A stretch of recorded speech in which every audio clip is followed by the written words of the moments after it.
Muy buenos días, ¿cómo estás? Yahweh nuestro Eloha te bendiga. En nombre de nuestro Abacados, Yahweh Sabaoth, de su majestad, el Rey del Israel del Sur, tengo el honor y el placer de darte la más cordial bienvenida al Israel del Sur, el canal de Yahweh y del pueblo Kadosh. Soy David Ben Abraham y en esta oportunidad vengo con un nuevo vídeo. Hoy vamos a hablar sobre un tema de fundamental interés para comprender la persona de Yahshua Nazareno, comprender su proyecto, el proyecto que él presenta ante toda la nación, en un gran esfuerzo físico e intelectual, con sus limitaciones intelectuales. Joven campesino, artesano, autodidacta, sanador, maestro itinerante, predicador, Yahshua Nazareno. Y esto nos va a ayudar a entender su martirio, su sacrificio, a sumergirnos más en ese contexto, en los acontecimientos, para sacar ideas claras y comprender lo que significa la conversión, la fe, el creer. Porque una vez que nosotros llegamos a comprender la persona de Jesús y su proyecto, nosotros desde el contexto que estamos viviendo ahora del siglo XXI, llegamos a entender si lo que estamos ahorita creyendo es verdaderamente en Yahshua, si estamos creyendo en Yahshua, si verdaderamente nos hemos convertido a Yahshua, si verdaderamente estamos arrepentidos. Estas palabras, arrepentimiento y conversión, tienen que ser entendidas desde el contexto original, no desde este contexto del siglo XXI, de las iglesias contemporáneas, del mensaje de las iglesias contemporáneas. No, desde allí no podemos comprender la verdad. Tenemos que comprender desde los contextos originales. Busquemos a Yahweh en oración. Baruch atah Adonai Eloheinu melech haolam. Bendito eres, oh Yahweh, Padre Celestial, soberano Señor de los cielos y de la tierra. Suyo es el poder, el imperio, la gloria por los siglos de los siglos. Padre mío, le pido, le suplico, le ruego, Señor, elevando mi alma, Señor, mi espíritu, Señor, mi mente, ante usted, Padre mío. Le ruego, Señor, que una vez más esté conmigo, Señor, iluminándome, guiándome, inspirándome, Señor, en la exposición de este tema, Señor, que va a ayudar, Señor, a conocer su verdad, su voluntad. La verdad histórica, Señor, que nos revela su voluntad. Por su nombre santo, Yahweh Sabaoth, y por el nombre santo, Yahshua. Amén. Bien, vamos a leer un poco sobre los acontecimientos. Vamos a ir allá al Evangelio de Matillahu, capítulo 26, Yahshua ante el concilio. Los que prendieron a Yahshua lo llevaron al sumo sacerdote Caifás, a donde estaban reunidos los escribas y los ancianos. Mas Pedro le seguía de lejos, hasta el patio del sumo sacerdote, y entrando se sentó con los alguaciles para ver el fin. Vamos a leer esa porción allí. Luego el 27, empezando en el 1, dice: venida la mañana, todos los principales sacerdotes y los ancianos del pueblo entraron en consejo contra Yahshua para entregarle a muerte, y le llevaron atado y le entregaron a Poncio Pilato, el gobernador. Aquí dice que el gobernador. En otro texto dice que es el prefecto. En otro dice que es el procurador. El procurador, el prefecto, el gobernador. O sea, no hay una precisión. Estos son detalles que tenemos nosotros que darnos cuenta. Ahora, un doble juicio. Un juicio ante el poder judío y un nuevo juicio ante el poder romano. Ambos juicios tienen un contenido político religioso. Ambos juicios. No es que uno es religioso y el otro es un juicio civil ante las autoridades judiciales civiles, que es lo que se ha enseñado en las iglesias, en las escuelas dominicales, se enseña eso, pero no es cierto. Los dos juicios son de contenido político religioso. Yo quiero que tomes nota, tomes apunte de eso para que puedas comprender. ¿Por qué? Porque el primer juicio de carácter supuestamente única y exclusivamente religioso, donde él es acusado de blasfemia, luego que se le pregunta si tú eres el Hijo de Dios, el Hijo del Bendito, el Hijo del Altísimo. Entonces se le acusa de blasfemia. Entonces es sentenciado a muerte. Reo es de muerte. Luego que él dice, sí, yo soy, y verán al Hijo del Hombre venir con las nubes del cielo, con poder y gran gloria. Ajá. ¿A qué se está refiriendo él cuando dice esto? Está señalando Daniel capítulo 7, versos 13 y 14. Él se está identificando con la figura de aquel Hijo de Hombre señalado allá en esa profecía. Entonces vi venir uno como un Hijo del Hombre que venía con las nubes y fue llevado ante el anciano de día y le fue dado poder y dominio sobre todas las naciones, tribus y lenguas, para que todas las naciones, tribus y lenguas le sirvieran. Entonces él lo que está diciendo allí es que él es ese Hijo del Hombre, el cual es entregado poder, dominio sobre todas las naciones, y todas las naciones van a verlo, lo van a ver y van a someterse a él para servirle. Él es ese Hijo de Hombre. Ese Hijo del Hombre es al mismo tiempo el Hijo de Dios. ¿Qué significado tiene la palabra Hijo de Dios en ese contexto? Desde el contexto hebreo, desde el contexto del judaísmo del siglo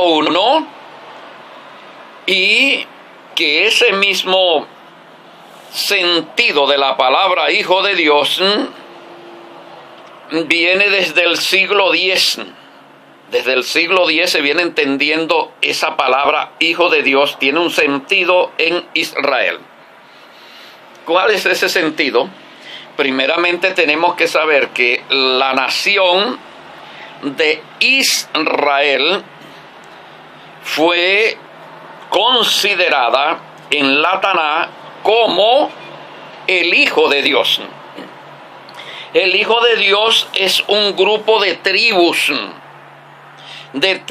que luego se confederan, van a una confederación de tribus y se convierten en un pueblo, y el pueblo es entendido por Yahweh Sabaoth como su hijo. Lo dice allí en Shemot: dile a el faraón, hablando con Moshe, dile a faraón, Israel es mi hijo, mi primogénito, Israel es mi hijo, deja ir a mi hijo para que me sirva. Ahí el hijo es un pueblo, el Hijo de Dios, y el primogénito. Ahora no puede haber dos primogénitos, no puede haber dos en ese contexto. Pero luego vamos a ver que eso está ocurriendo en el aproximadamente siglo XII por allí, antes de Yahshua Nazareno. Y luego vamos a ver allí en el siglo X, cercano al siglo IX, que ahora hay una nueva interpretación de la palabra Hijo de Dios. Ya el Hijo de Dios no es el pueblo, sino el rey. Se ha nombrado ahora, se ha entrado en un nuevo modelo de Estado, un nuevo modelo de nación, que es la monarquía teocrática con la elección del rey. Y a partir de la elección del rey, el rey pasa a ser ahora el Hijo de Dios. El Hijo de Dios. El Hijo del Altísimo, el Hijo del Bendito, pasa a ser el rey. Y que se sienta a la diestra de su poder. ¿Qué significa que se sienta a la diestra de su poder? Que asume todo el poder y la autoridad de Yahweh en la tierra. Entonces, el Hijo de Dios es David. David es el Hijo de Dios. Ahora, cuando Yahshua Nazareno aparece y confiesa ser el Hijo de Dios, está diciendo que es el Rey de Israel. Eso es lo que está diciendo, que es el Rey de Israel.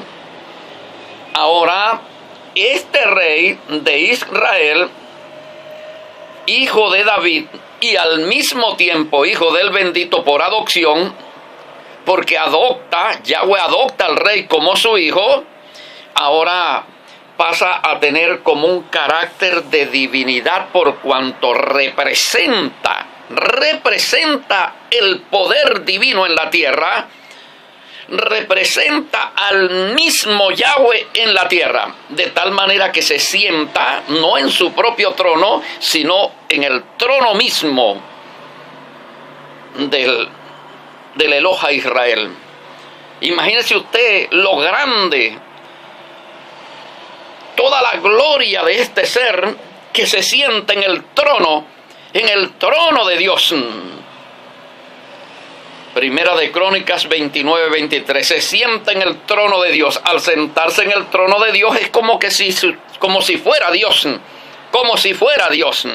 al estar sentado en el trono de Dios, porque entonces es Dios gobernando a través de él. Cuando Yahshua Nazareno acepta ser este Hijo de Dios, este Rey, por supuesto que para el poder constituido significa una blasfemia. Lo mismo que se podía blasfemar también contra Moshe. Contra Moshe también se podía. Una persona, por ejemplo, insultaba a Moshe, o que dijera yo soy Moshe resucitado, es una blasfemia. Una blasfemia. Porque Moshe era considerado la visita de Dios. Cuando él aparece allá en Egipto a conversar con el pueblo de Israel, con los ancianos de Israel, luego de hacer las señales, inmediatamente la gente dicen, Yahweh ha visitado su pueblo. Es la visita de Yahweh. La visita de Yahweh viene a través de un profeta que es el rey elegido por él, su representante en la tierra. Es la visita de Yahweh a través de ese ser. Por eso dice Yahshua Nazareno, si tan siquiera hubieses reconocido el día de tu visitación. O sea, porque Yahweh estaba visitando a Israel a través de Yahshua Nazareno. La visitación de Yahweh. Entonces no es cualquier cosa el título hijo de Dios. Representante de Dios en la tierra. Y por eso es que el sumo sacerdote rasga las vestiduras, porque aquel marginal, judío marginal, campesino, autodidacta, maestro itinerante, se presenta donde está la cúpula del poder, reclamando ser el rey elegido por Yahweh, adoptado hijo de Dios, ¿no? Reclama ser eso. Ahora, en ese caso, el rey tiene carácter político sobre la nación. Entonces, lo que es un juicio religioso tiene carácter político. Al involucrar el título Hijo de Dios tiene carácter político. Ese título tiene carácter político porque señala al rey. El Hijo de Dios es el rey. Ahora, tiene carácter religioso porque ese rey representa a Yahweh. Es como presencia de Yahweh en la tierra. Se sienta en el trono de Yahweh. Ok. Puntualizamos allí. Lo condenan a muerte. Reo es de muerte. ¿Qué os parece? Reo es de muerte. Cometió un delito político religioso, que en este caso esa blasfemia tiene carácter de rebelión, de insurgencia, de autoproclamación, de oposición a los poderes legalmente constituidos, que son los que tienen el poder y la potestad para reconocer al rey. Al rey tienen que reconocerlo las autoridades constituidas. Este no ha entrado por los canales regulares. Este se ha presentado como caído del cielo acá, reclamando, sin ser nada, sin ser nadie. Ahora, eso va a tener dificultad también, por cuanto es tan irregular el asunto, que Yahshua Nazareno no es reconocido, como lo he dicho en otros vídeos, no es reconocido por sus hermanos. Sus hermanos no son los primeros en creer que él es el rey de Israel, el Mashiach. No. Su madre tampoco. Tenemos allá el pasaje de Marcos donde ella va en medio del grupo que va dispuesto a traer atado, amarrado a Yahshua Nazareno, que significa dominarlo, controlarlo, llevárselo por la fuerza, porque ellos entendían que estaba demente, estaba fuera de sí. ¿Y por qué entendían que estaba demente, estaba fuera de sí? Porque él estaba desafiando con esa postura, con ese trabajo, con todo ese esfuerzo que estaba haciendo pueblo por pueblo, ciudad por ciudad, estaba desafiando nada más y nada menos que al Imperio Romano. Lo que para ellos significaba una clara locura, una clara demencia, presentarse él como rey y enseñarlo públicamente, ir enseñando de que él estaba levantando el reino. Porque la palabra se ha acercado significa está próximo a ser reinaugurado o restaurado, está próximo. La palabra de él, busquen primeramente el reino, no significa una búsqueda intelectual, sino un esfuerzo para que esa proximidad del reino tenga un desenlace con el establecimiento del reino mismo y la justicia de ese reino. Ahora bien, entonces la familia no cree que él sea el rey. Los vecinos no creen que sea el rey. Las ciudades por donde pasó enseñando, predicando, anunciando, no creen que él sea el rey. Le pregunta a sus propios seguidores, ¿quién soy yo para ustedes? ¿Quién soy yo para las personas donde hemos ido a anunciar el reino? Bueno, tú eres uno de más de los profetas. O eres Juan que se levantó de entre los muertos. O sea, para nadie es el Mashiach. Y para ustedes, ¿quién soy?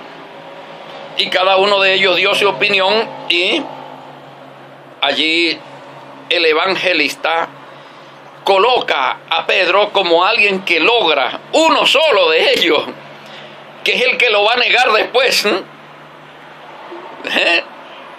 Uno solo de ellos que es el que lo va a negar, lo que indica que no lo reconoció, porque si lo hubiese reconocido, ¿cómo lo va a negar?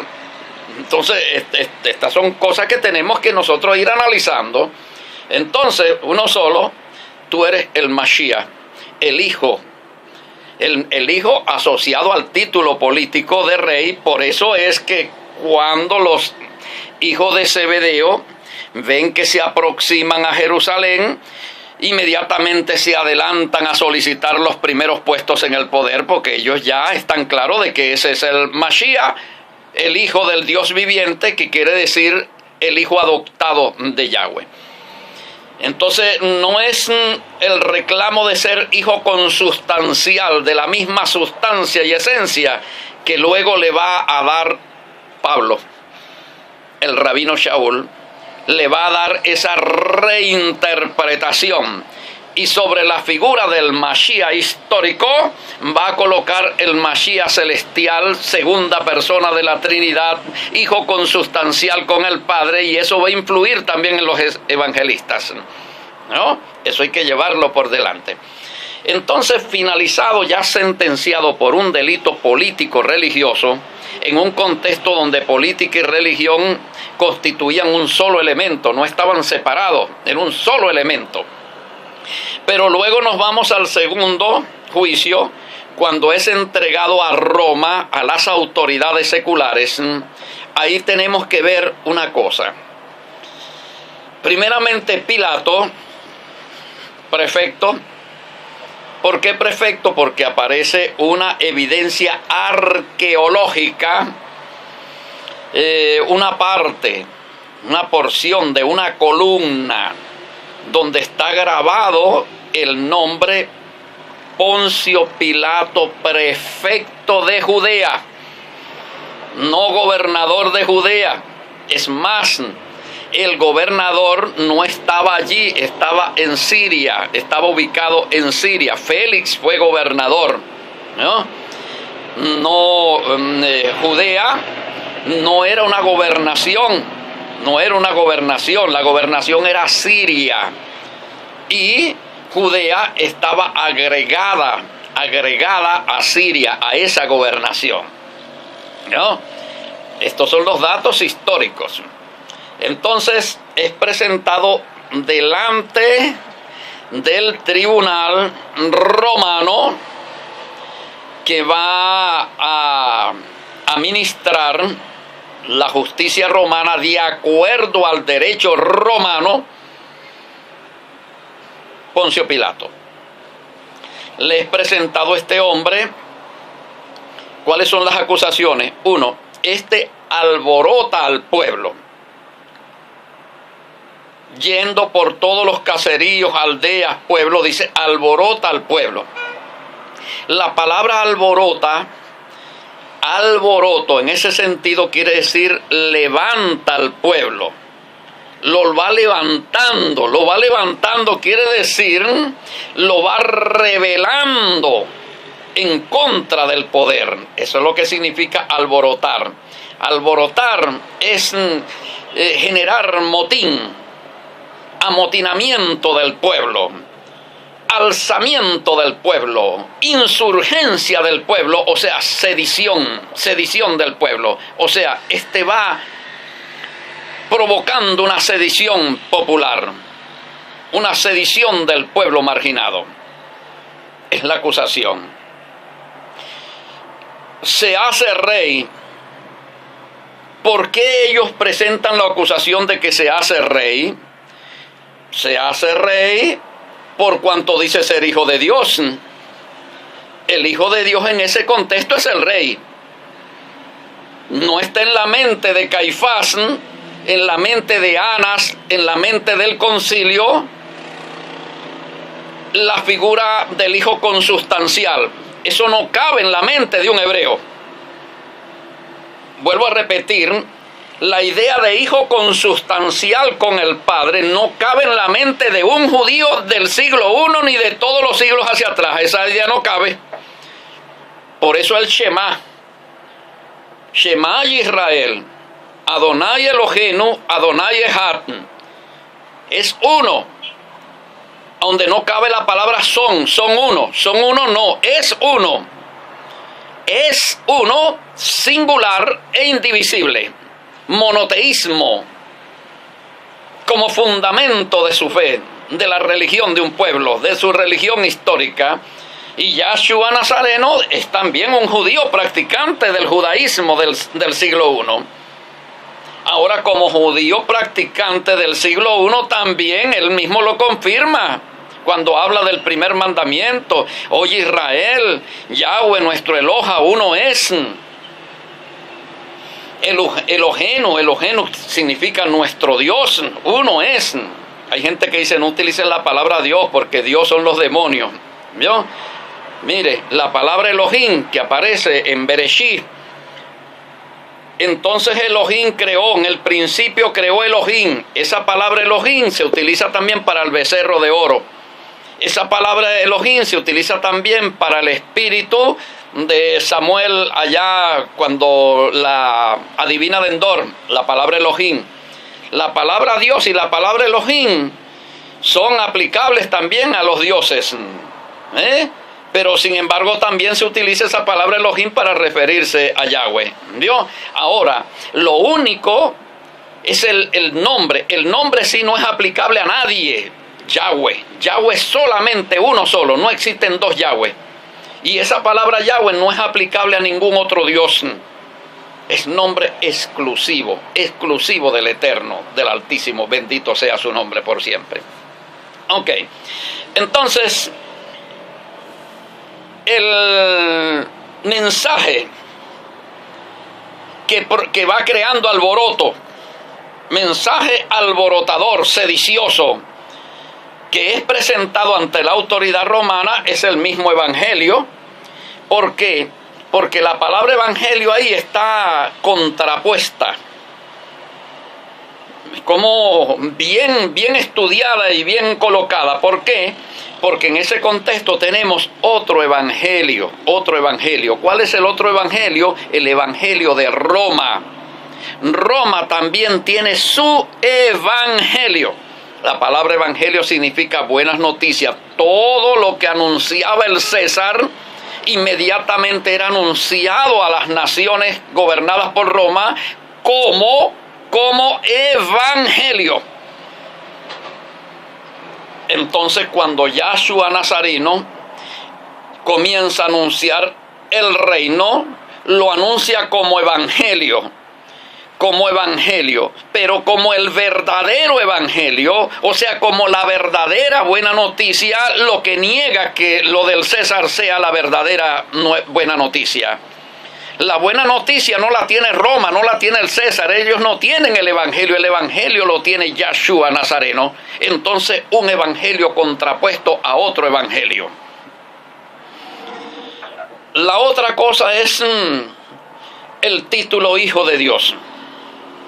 El título Hijo de Dios también es insurgencia, es oposición a Roma, al imperio. ¿Por qué oposición? Porque cuando hablamos del César, ¿cómo era entendida la figura del César? ¿Cómo era entendida? Era entendida como el hijo de Zeus. Y para Roma, ¿quién es Zeus? Zeus es Dios para Roma, ¿no? Zeus es el único dios para Roma, el que está por encima de todos los dioses, el padre de todos los dioses es Zeus. Ahora Zeus, en ese caso, tiene un hijo. ¿Y cuál es el hijo? El hijo es el César. Y ese hijo de César se sienta en el trono de Zeus. El trono de Roma es el trono de Zeus, donde se sienta el hijo de Zeus. ¿No? Entonces ahí vemos en Roma republicana, modelo republicano con una división de poderes. Por una parte el consulado y por otra parte el senado. O sea, el ejecutivo y el legislativo, que vivían rivalizando siempre, así como ocurre acá en Venezuela con la Asamblea Nacional y el ejecutivo. Asimismo vivían, pero tenían que ir negociándose, haciendo mesas de diálogo. Así mismo gobernaba Roma, pero llevando por delante la figura del César como hijo de Dios. Entonces, cuando Yahshua Nazareno se presenta en ese contexto como el Hijo de Dios, por supuesto que está colocado frente a aquel que reclama ser el único Hijo de Dios. Pero resulta ser que este Yahshua Nazareno niega el que exista ningún otro Dios aparte de Yahweh. Y por lo tanto tampoco existe ningún otro hijo de Dios. O sea, el César no es hijo de Dios. Eso, el César no es hijo de Dios, es un problema legal. Es un problema legal. Porque para el ordenamiento jurídico romano, el César constitucionalmente, por las leyes del imperio, recibe un culto como hijo de Dios. O sea que negarlo es negar la política de Roma, es negar su poder, es negar sus leyes, es negar su soberanía. Ahí es donde nos estamos metiendo a comprender la cosa más profundamente, mi querido hermano y hermana. Entonces Pilato sabe todo esto. Pilato no lo desconoce. Otra acusación que se presenta contra Yahshua Nazareno. Él prohíbe dar tributo al César. Prohíbe dar tributo al César. De verdad, prohibió Yahshua Nazareno dar tributo al César, porque, dése cuenta, el cargo de sumo sacerdote tenía que ser comprado a Roma en un gran precio en oro. Miles de kilos de oro para comprar el cargo de sumo sacerdote, para comprar el cargo de rey. Herodes tuvo que dar una gran suma en oro, miles de kilos en oro, para poder ser nombrado rey. Entonces, estos se convertían en los administradores de Roma. El sumo sacerdote y el rey eran los administradores de Roma sobre su hacienda, que era Israel.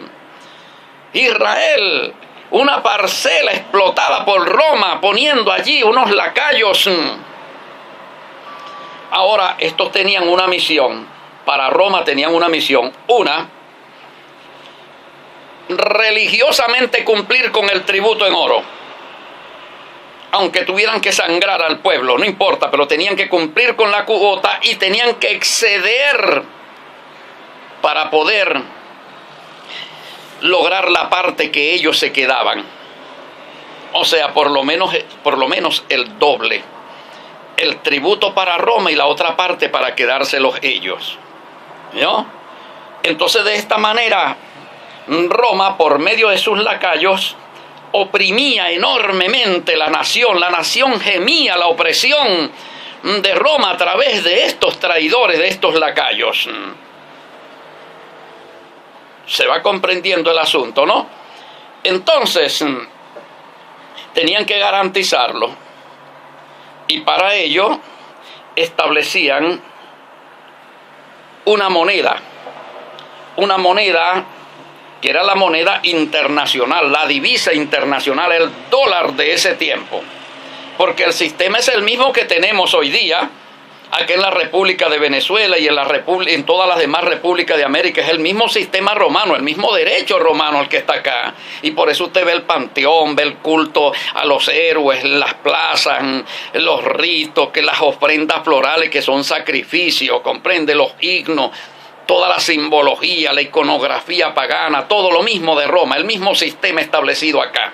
¿Vio? Entonces, ok, ellos tenían que garantizar el impuesto equivalente en denario. O sea, ellos entregaban oro por toneladas a Roma. Y encima de eso, tenían que también recoger del pueblo,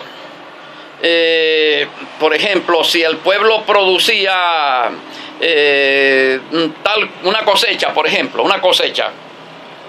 entonces tenía que pagar una porción de esa cosecha, tenía que pagarla como tributo equivalente en denario, o sea, equivalente en dólares, ¿yo? Aparte del oro, ¿yo? Entonces, mira, cosechaste tantas hectáreas, el tanto por ciento de eso cosechado equivalente en dólares. O sea, tú vas a comprar dólares con eso, con esa parte de la cosecha vas a convertir eso en dólares. Entonces te entregamos los dólares, tú nos entregas la cosecha, y esa cosecha ahora nosotros la vamos a vender, duplicamos el precio, la mitad nos queda para nosotros y le enviamos su parte a Roma. Ahora, estos dólares, estos denarios que la persona recibía, no se podía quedar con ellos tampoco. Era el equivalente, pero tenía que dárselo al recaudador de impuestos establecido por Roma, que se llamaba el publicano, que no pasaba a recoger la cosecha, sino los dólares. Los dólares lo pasaba a recoger, o sea, los denarios. Entonces el denario allí representaba el tributo. El tributo estaba representado por el denario. El denario equivalía a cosecha, a toda producción. Entonces, de tal manera que la que regía la política económica allí era el denario, el dólar de ese tiempo. Entonces, le preguntan a Yahshua Nazareno, todos están conscientes de la opresión de un pueblo, de la explotación, del robo descarado por parte del poder judeo-romano, y le preguntan a Yahshua Nazareno, en su condición de rey de Mashiach, como él se presenta, que dé una sentencia si hay legalidad. Legalidad no desde derecho romano, no desde el derecho romano, que ya sobreentendían que para los romanos era legal, sino desde el derecho divino, en relación a las leyes establecidas por Yahweh, si ese tributo era legal. Si Yahweh estaba conforme con eso, si era voluntad de Yahweh que ese tributo estuviese colocado sobre su pueblo. Y vemos la respuesta de Yahshua Nazareno, y esa respuesta le va a indicar a usted si él prohibió o no prohibió darle tributo al César. Le traen la moneda, él la muestra y dice: ¿de quién es esta imagen? ¿Y de quién es esta inscripción? Y le responden: del César. A lo que él responde también: bien, si esto es del César, entonces den al César esta moneda. O sea, regrésensela a él, que se lleve lo suyo, que saque lo suyo de aquí. O sea, es como una pregunta: si esta moneda es del César, ¿qué hace esta moneda en este lugar? ¿Qué hace esta moneda acá en esta nación si esto no es de la nación, no le pertenece al César? La nación no le pertenece al César, la nación le pertenece es a Yahweh. Entonces, denle a Yahweh lo suyo. ¿Qué es lo suyo? ¿Qué es lo suyo? La nación. La nación es suya. Regrésensela a Yahweh. Regrésensela a Yahweh. Y el denario fuera de aquí, a su dueño. A su dueño. A buen entendedor, pocas palabras. A buen entendedor, pocas palabras. Por supuesto que fue entendido perfectamente. Y todo el mundo quedó conforme. No hubo forma de acusarlo. Una forma inteligentísima de decirle lo que ellos tenían que hacer.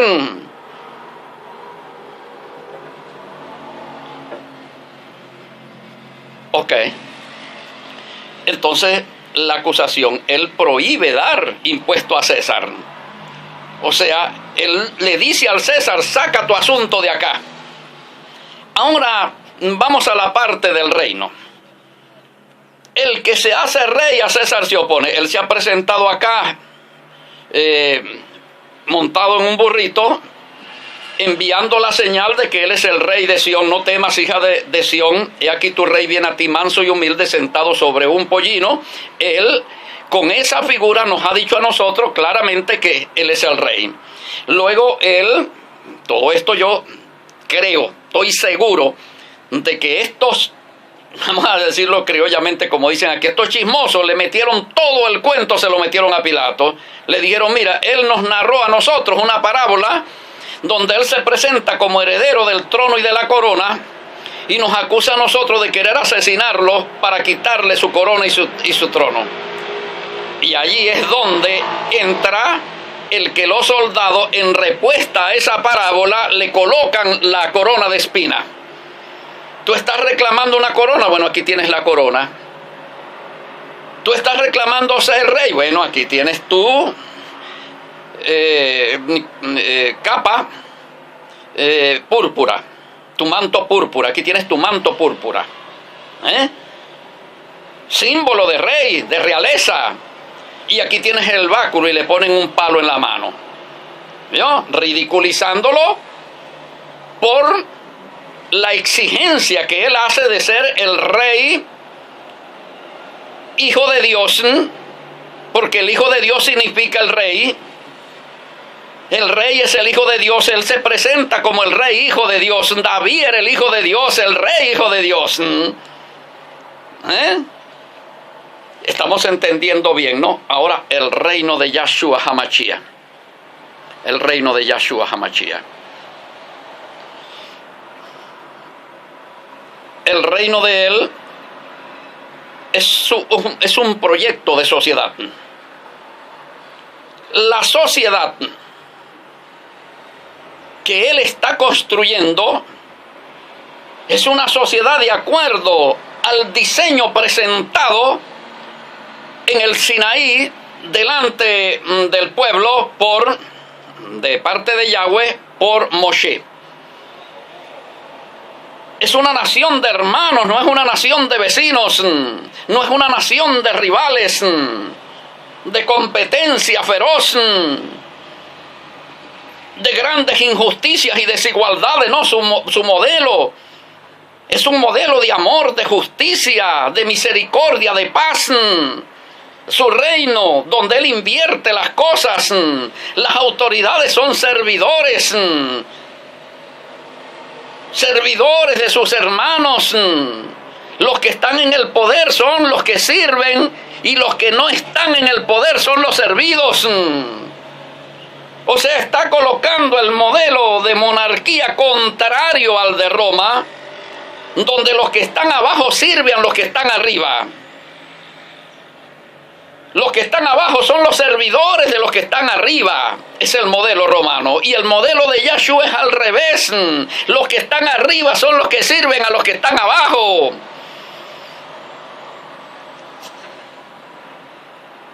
O sea, no es enseñorearse del pueblo, no es creerse superior al pueblo, de acuerdo como está allá escrito en Deuteronomio capítulo 17, para que no se crea más por encima de sus hermanos.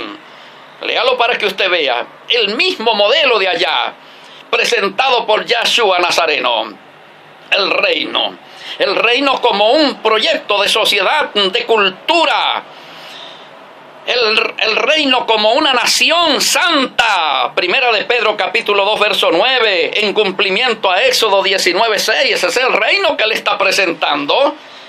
Ahora, ¿qué significa la palabra arrepentimiento en ese contexto? No es el arrepentimiento de ir a una iglesia en el sentido de este tipo de iglesia que nosotros tenemos hoy día y decir, me arrepiento de mis pecados. ¿Vio? Y pido perdón, confieso mis pecados y pido perdón, entonces ya yo estoy arrepentido ya. No. En ese contexto eso no es lo que significa arrepentimiento. Arrepentimiento significa cambio de actitud frente al reino. Frente al reino, ellos han estado viviendo en el antirreino. Ellos han estado viviendo el modelo contrario, el modelo de rebelión contra Yahweh. Han estado viviendo ese modelo. Ahora deben sentir dolor y pesar por el modelo establecido. Es por el sistema dominante. El sistema dominante como pecado del mundo y como mundo de pecado. Para que se entienda. Entonces el sistema constituye rebelión contra los cielos y es necesario que lo entiendan y sientan dolor y cambien de actitud. Es lo que significa arrepentimiento. ¿Y qué significa conversión? Conversión no significa, bueno, yo ahora soy evangélico, ahora soy protestante, ahora soy católico, ya yo me convertí, ya yo estoy convertido. No, estas figuras que tenemos ahorita, que se llaman iglesia, no tienen nada absolutamente que ver con aquel contexto, con el reino presentado por Yahshua Nazareno, no tienen nada que ver en lo absoluto. Esto que está ahora funcionando, que se llama iglesia, allá es totalmente desconocido, no sería aceptado nunca, ni siquiera por Yahshua Nazareno no lo aceptaría nunca, esto que hoy día se llama iglesia. Entonces, ¿qué significa la conversión? La conversión lo que significa es militancia.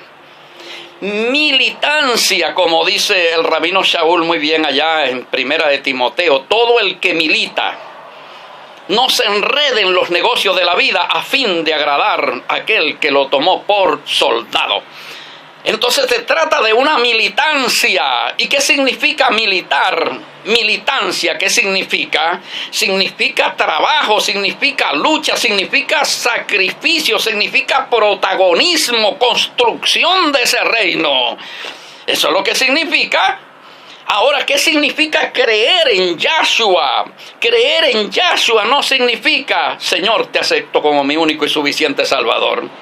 Ven a morar aquí en mi corazón. Ahora tú eres el rey de mi vida, el rey interior aquí que mandas en mi corazón, porque en el resto de mi vida mando yo. Eso no significa eso, ¿no? Creer en Yahshua significa aceptar el reino. Aceptar el reino como modelo. Militar en el reino. Asumirlo con fuerza. Asumirlo, amar ese proyecto, conocerlo, impulsarlo, dedicar todo nuestro esfuerzo, toda nuestra vida, todos nuestros bienes. Eso significa entonces creer en Él. Creer en Él y creer en su proyecto es lo mismo. No se puede creer en Yahshua sin creer en su proyecto, el reino. No se puede creer en el reino sin creer en Yahshua. Creer en Él es creer en su proyecto, en su ideal. Ahora Él muere por ese ideal del reino, acusado. Esa es su causa colocada ahí en la cruz. Yahshua Nazareno, rey Judea. Rey Judea. ¿Cuál era la causa? La causa es el rey. No dice Yahshua Nazareno, Cordero que quita el pecado del mundo. No, no es el Cordero que quita el pecado del mundo, es el rey que hay que sujetarse, el rey de las naciones, el que recibe poder y autoridad ya en Daniel capítulo 7, versos 13 y 14, y que ese poder es confirmado en Matillahu capítulo 28, verso 18. Es el rey, es la autoridad constituida por Yahweh. Y ahora un mundo en rebeliones con todas sus iglesias y todas sus cosas en desacato al rey. Y que han creado todo esto, ahora esta religiosidad, este cristianismo pagano. Neopaganismo con nombre de cristiano. Pero es el neopaganismo. Paganismo cristiano o cristianismo pagano. De esta forma, sin ningún temor, con toda la seguridad se los digo que eso es así. Entonces ahora ha llegado el tiempo de creer en Yahshua es creer en su reino, creer que ese reino es posible, creer que ese reino es construible, buscarlo primeramente. ¿A qué? Al desayuno. Buscar el reino primero que el desayuno, primero que el almuerzo, primero que la cena, primero que el vestido. Ahora imagínese usted que ese reino fuera entre 1000 años y usted tuviera que desayunar entre 1000 años, porque es lo que le está diciendo él, búsquelo primero a las necesidades materiales de la vida, ¿o no? Vamos a ponernos serios. Entonces ahora, un reino ahora y acá. En el mundo tendréis aflicciones, pero es en el mundo es el reino de Satanás. Es el ordenamiento de cosas que rige las naciones bajo su poder, las naciones en rebeldía, en desacato. Ahora, ¿cómo podríamos nosotros ser miembros, parte integral de una nación en desacato? De una nación en rebelión. Por eso es que nosotros somos nación santa, pueblo adquirido por Yahweh, pueblo aparte. Lo que significa santo significa apartado, pueblo apartado de las naciones rebeldes. Bendito sea el nombre de Yahweh Sabaoth. Ahora es condenado como insurgente. Se dicta la sentencia. Finalizo con esto. Colocan al pueblo a elegir entre Barrabás y Yahshua. Yo veo difícil, hay dificultades. En otro vídeo explicaré sobre esto. Pero un hombre que ha participado en el homicidio contra un ciudadano romano, la potestad no está en el prefecto para darle libertad. Es como que alguien haya intentado aquí contra el presidente de la República y entonces venga un prefecto, un jefe civil a ponerlo en libertad. No. Eso hay que revisarlo. Hay que revisarlo en otro próximo vídeo que prometo en continuar este análisis sobre el juicio a Yahshua Nazareno. Muchas gracias por suscribirte y activar la campanita. Si te interesa conocer más de esto, ¿por qué? Es necesario que lo comprenda, porque vas a comprender entonces cuál es nuestro proyecto. Nuestro proyecto es el mismo proyecto insurgente de Yahshua Nazareno. Su mismo proyecto, su mismo ideal, su misma causa asumida por nosotros ahora en este tiempo, en este siglo XXI y acá en América. Levantando su reino, construyendo su reino. Estás bienvenido, bienvenida a participar en la construcción del reino de su majestad Yahshua HaMashiach en América. La nación santa, primera de Pedro capítulo 2, verso 9. Más información, escríbenos a nuestro WhatsApp al 0424-255-7182, 0424-255-7182. el teléfono, el WhatsApp de Su Majestad Yahshua Nazareno, 0424-255-7182, desde el exterior, más 58 0424-255-7182. Puedes pedir la bandera Kadosh, la bandera nacional, el símbolo nacional de nuestro reino, del reino del Israel del Sur en América. Lo puedes pedir al 0424-255-7182.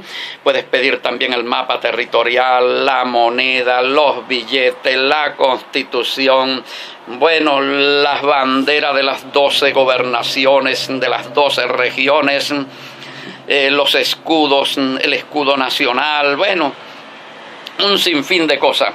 Y ahorita estamos trabajando en el proyecto educativo teocrático para nuestra nación. Instruye al niño en mi camino y cuando fuere viejo no se apartará de él. Estamos ahorita montados en el proyecto económico, la manera como Yahweh va dignificando todos sus hijos y sus hijas para convertirlos en príncipes y princesas y sacarlos de la esclavitud de Satanás, donde quiero puntualizar esto, el mayor engaño de Satanás, y que la gente se lo cree. Satanás los engaña haciéndole creer que son dueños de petróleo. Entonces una persona que está reciclando basura, comiendo del basurero, usted le pregunta, ¿usted es dueño de petróleo? Y dice, sí señor, yo soy dueño de petróleo, de oro, de diamante. Todos los venezolanos aquí somos dueños de oro y de diamante. Entonces la persona se cree el engaño y de esta forma su alma queda en poder de Satanás, engañado. Y así están engañadas las iglesias y los líderes espirituales, todos engañados. No, creyendo que son lo que no son en verdad, pero Yahweh quiere hacerte dueño de verdad. Y por eso pone en claro la mentira de Satanás, para despertar tu conciencia, llevarte a la conciencia y que surge en ti la necesidad de verdaderamente ser un príncipe, una princesa, un hijo, una hija de Yahweh. Un príncipe o una princesa. Esto solamente es posible en el reino traído por Su Majestad, nuestro amado Rey, nuestro amado Adón, Yahshua Nazareno, el Rey del Israel del Sur. Solamente en el Israel del Sur es posible. Las puertas del reino están abiertas. Bienvenido, bienvenida. Que Yahweh te bendiga y te guarde. Haga resplandecer su rostro sobre ti. Yahweh alce sobre ti su rostro, tenga de ti misericordia y ponga en ti shalom. Te amo mucho. Hasta pronto.